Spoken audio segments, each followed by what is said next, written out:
नमस्कार दोस्तों। तो विपक्षी एकता ने एक बार फिर से अपना फन उठाया ही था कि कांग्रेस की कर्नाटक में जीत ने उस फन को फिर से कुचल दिया है। 20 तारीख को यानी आगामी 20 तारीख को कर्नाटक में जो सरकार कांग्रेस की बनने जा रही है उसका जो है शपथ समारोह होने वाला है और उसमें बहुत सारी पार्टीज़ को न्योता भी दिया गया है और काफ़ी पार्टीज़ को न्योता नहीं दिया गया है, कुछ ने आने से ही मना कर दिया है। तो विपक्षी एकता जो बनने जा रही थी तो वो बनने से पहले ही टूटने के आसार नज़र आ रहे हैं। आम आदमी पार्टी, अरविंद केजरीवाल जी की पार्टी, बसपा, बहुजन समाजवादी पार्टी, इन पार्टियों को नहीं बुलाया गया है दोस्तों। इन पार्टियों को वहाँ पे नहीं बुलाया गया है। अब सोचिए कि ऐसी पार्टियाँ जिनको बुलाया ही नहीं जा रहा, और इस नहीं बुलाने में एक और पार्टी शामिल है और वो है बीआरएस, भारतीय राष्ट्र समिति। ये भारत राष्ट्रीय समिति जो है ये पार्टी है केसीआर की, के चंद्रशेखर राव, तेलंगाना के चीफ मिनिस्टर की। अब कांग्रेस ने इन्हें क्यों नहीं बुलाया है?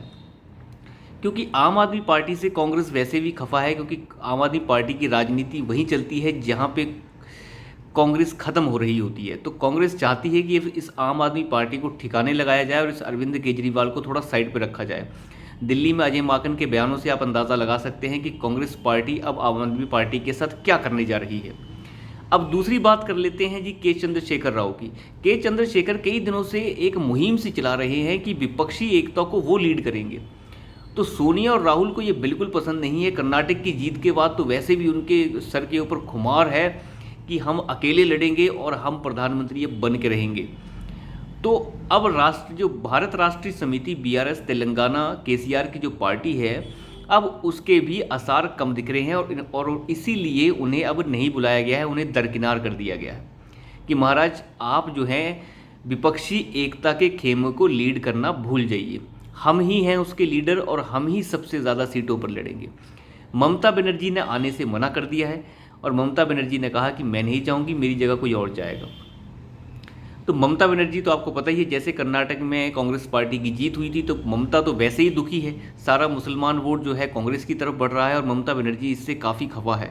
ममता बनर्जी चाहती है कि कांग्रेस 200 सीट पे लड़े और बाकी सभी सीटों पे दूसरे विपक्षी दल लड़े, जिसके ऊपर जो है ममता बनर्जी ने बयान भी दिया था कर्नाटक की जीत के बाद। परंतु कांग्रेस के संसदीय दल के नेता अधीर रंजन चौधरी, यही नाम है उनका, अधीर रंजन, उन्होंने ये कह दिया था कि ऐसा कुछ नहीं होने वाला है और हम जो हैं बिल्कुल अपने जोश के साथ पूरे भारत में लड़ेंगे। ममता बनर्जी इस बयान के बाद चुप हो गई। तो अब आप ये अंदाज़ा लगाइए कि इस विपक्षी एकता का मुंह कहाँ है और इसका पाँव कहाँ है। कुछ नहीं है, इसका कुछ भी नहीं होने वाला है। जितने भी आरजेडी, जेडीयू, ये सभी के सभी दल थे, ये सब ये चाह रहे थे कि विपक्षी एकता हो और उसे कोई ना कोई लीड करे।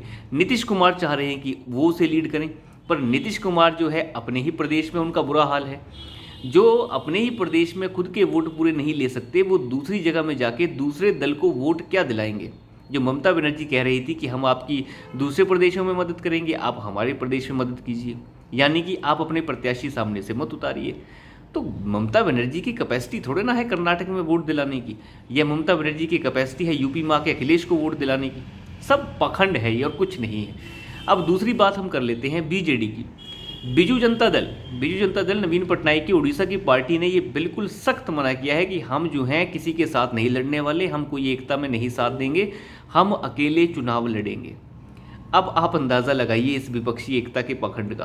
तो मुझे लगता है कांग्रेस ने जितने भी हैं अपने जो घिसे पिटे जो आरजेडी, जेडीयू, इन अखिलेश, इनको बुलाया होगा, जो एक तरह से आएंगे और मज़ा सा लेके अपने हाथ उठाएंगे और फिर चले जाएंगे।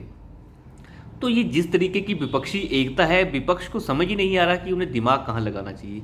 मुझे लगता है विपक्ष को अगर लामबंद होना भी है तो उन्हें एक सिस्टम क्रिएट करना चाहिए। जैसे जनता दल है, जनता दल के सारे सिस्टम इकट्ठे हो जाएं, सारे यूनिट इकट्ठा हो जाएं, फिर चुनाव लड़ें, फिर कांग्रेस के साथ समर्थन दें ना दें, इस तरीके से होता है। ऐसा नहीं होता कि आप खिचड़ी पका के रखते हैं और हर बार गाली भारतीय जनता पार्टी को दे दें। गाली देने से कुछ नहीं होता है। गाली से बढ़िया है कि आप जो हैं अपनी रूपरेखा बनाइए। कभी चुनाव से पहले, कर्नाटक चुनाव जब तक नहीं हुए थे, कांग्रेस जो थी बैकफुट पे थी और सभी विपक्षी दल जो थे लीडर बनने की कोशिश कर रहे थे। ममता अपनी कोशिश कर रही थी, नीतीश अपनी कोशिश कर रहे थे। परंतु जैसे ही ये चुनाव खत्म हुआ, कांग्रेस को प्रचंड जीत मिली। अब कांग्रेस को लगता है कि इन सब की ज़रूरत उसे नहीं है, वो अकेले भी चुनाव लड़ सकती है और अगर इन्हें साथ में आना है तो लाइन में कांग्रेस के पीछे खड़े होना होगा।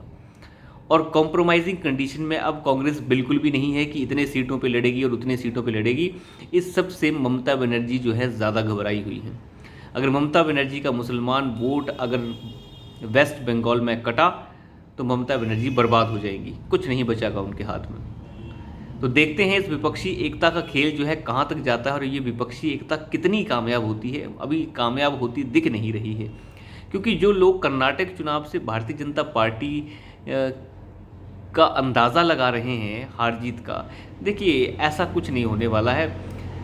भारतीय जनता पार्टी बहुत बड़ी जीत हासिल कर रही है 24 में, पर सवाल ये है कि अगर विपक्ष को लामबंद होना है तो किस तरीके से होना है। जहाँ पे भारतीय जनता पार्टी कर्नाटक में अभी मुंह तोड़ जवाब उसे मिला है, लेकिन मुझे पता है 2024 के आगामी लोकसभा चुनाव में वहाँ पे 28 में से 26-27 सीट इस बार बीजेपी लेने वाली है और आराम से लेगी। दूसरे दक्ष जितने भी दल हैं वो मुंह ताकते रहेंगे, आप देखते रहिएगा। परंतु बात आती है राज्य के चुनावों की। राज्य के चुनावों में जो भारतीय जनता पार्टी को घाटा हो रहा है वो उसी की वजह से हो रहा है, क्योंकि वो अपने आप में बदलाव करने को तैयार नहीं है। बदलाव करेगी तो कुछ होगा, नहीं तो सब बर्बाद हो जाएगा। खैर, ये सब तो बात की बातें हैं। देखते हैं विपक्षी एकता का 20 तारीख तक और कितना पाखंड हमें देखने को मिलेगा। तो अभी के लिए इतना ही, धन्यवाद।